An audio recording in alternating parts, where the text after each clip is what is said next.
If you're looking to find a really great way to turn your pantry into an actual money saver, there is one thing that all of us can do. Good morning, good afternoon, good evening. This is Jan. Welcome to another episode on this channel, the Save Money More with Jan channel. How's everybody doing today? And as always, I really mean it from the bottom of my heart. I hope that everybody listening is doing well. There you go. How can we turn our pantries into a money saver? What could we actually do? Well, number one, we are so bombarded with the words save money or saving money or save cash that, well, I think we've become kind of sort of numb to it.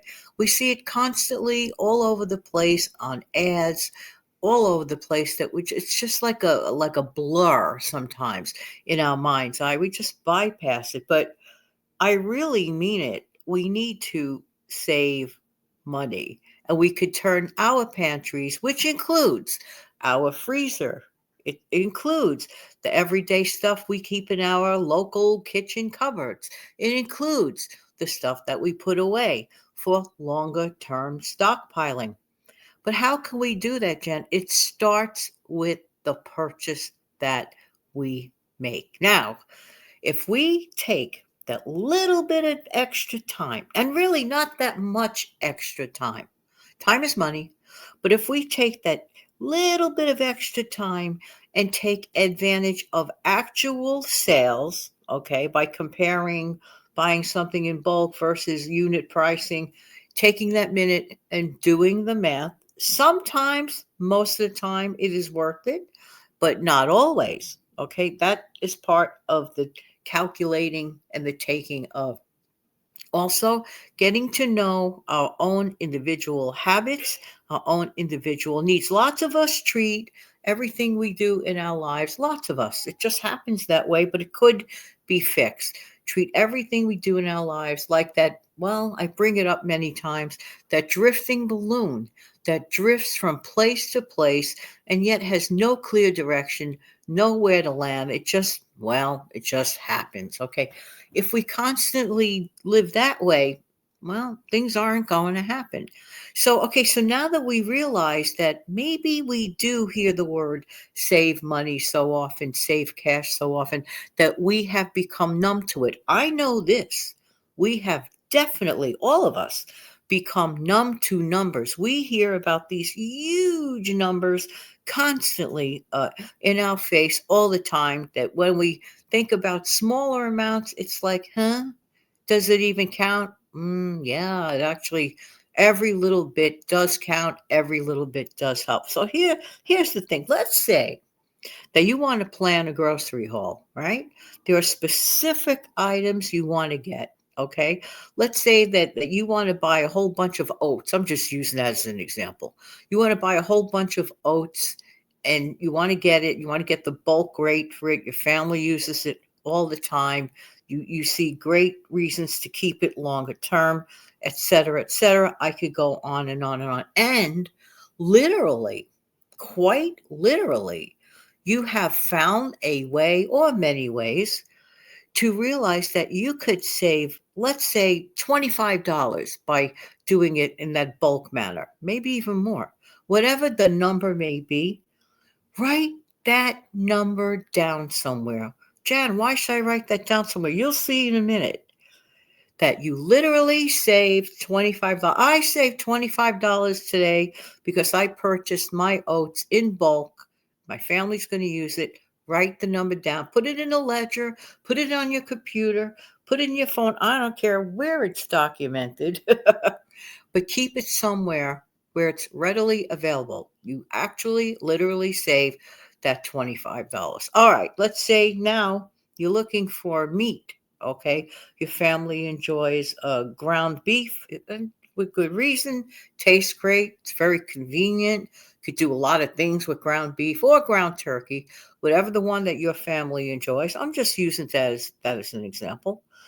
And you literally, because with that little bit of effort, yeah, due diligence, good planning, okay, before you make the purchase and you're looking around and you compare prices. Does it take a little bit of work? All good things in life that have good results, in my opinion, take a little bit of work. Okay.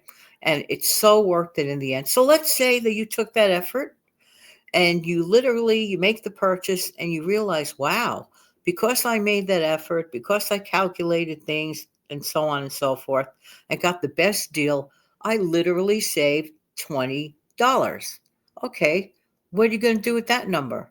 Strong suggestion: write it down, put it in a ledger, put it on the phone, put it in a computer. So here we are again at the number $45. Okay, now let's say that, well, this month you realize that you already have tons and tons of beverages. I'm not talking about emergency water. I'm talking about, you get those flavored beverages. You say it's for the kids or for whatever the reason, your money, your house. Okay. Like they say, my monkey, my circus. Okay. But no judgment or anything. But if you can find a way that you don't have to make another purchase for quite a while on that item, well, then you don't, and that's automatic money save. Why? Because you already have it and then some, because we always try to plan ahead for whatever. Okay. And okay, so let's say that you don't have to spend an additional, let's say, $30 on beverages. Now we're already at 45. So add the $30 you are not spending on beverages because you're A-OK.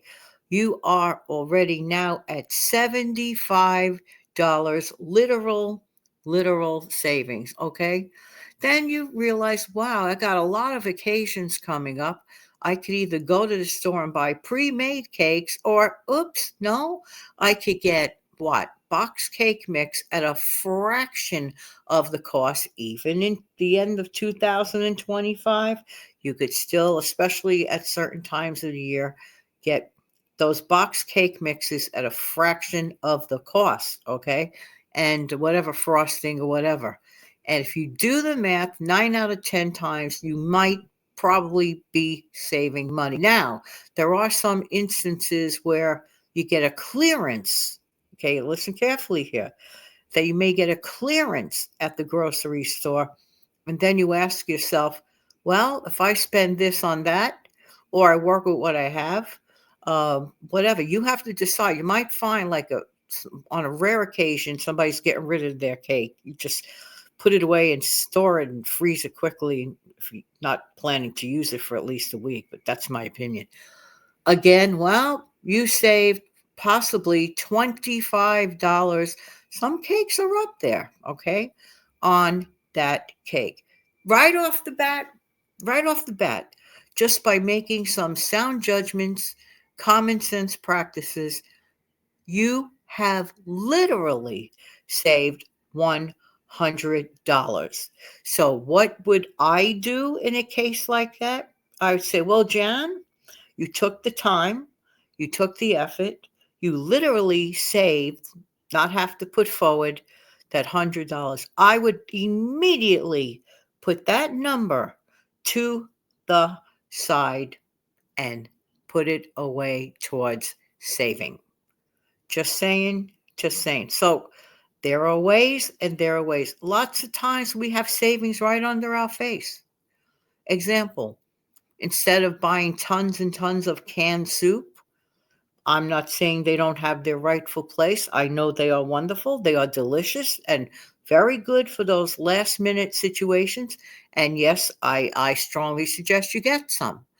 But that, in my opinion, should not, in my opinion, be the main way to have soup. Soup is one of those things you could totally make at home. They are not only survivor food like back in the Great Depression days, but they are thriving food because they are healthy and you can adjust it. A water-based meal is healthy and could be quite inexpensive, and a great way to ensure that you are not wasting money on other scraps of food that you have. All of us have little bits of remnants of food from our own meals throughout the week.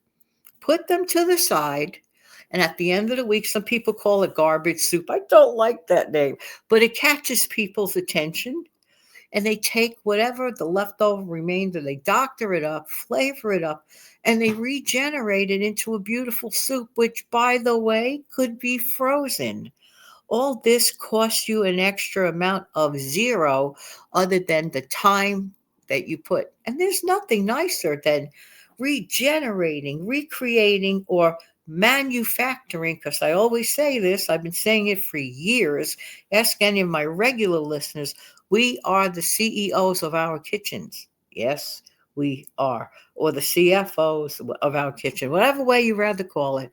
We are. It's up to us to actualize our own savings. So, can you turn your pantry into a money saver by doing these things? The answer is absolutely yes.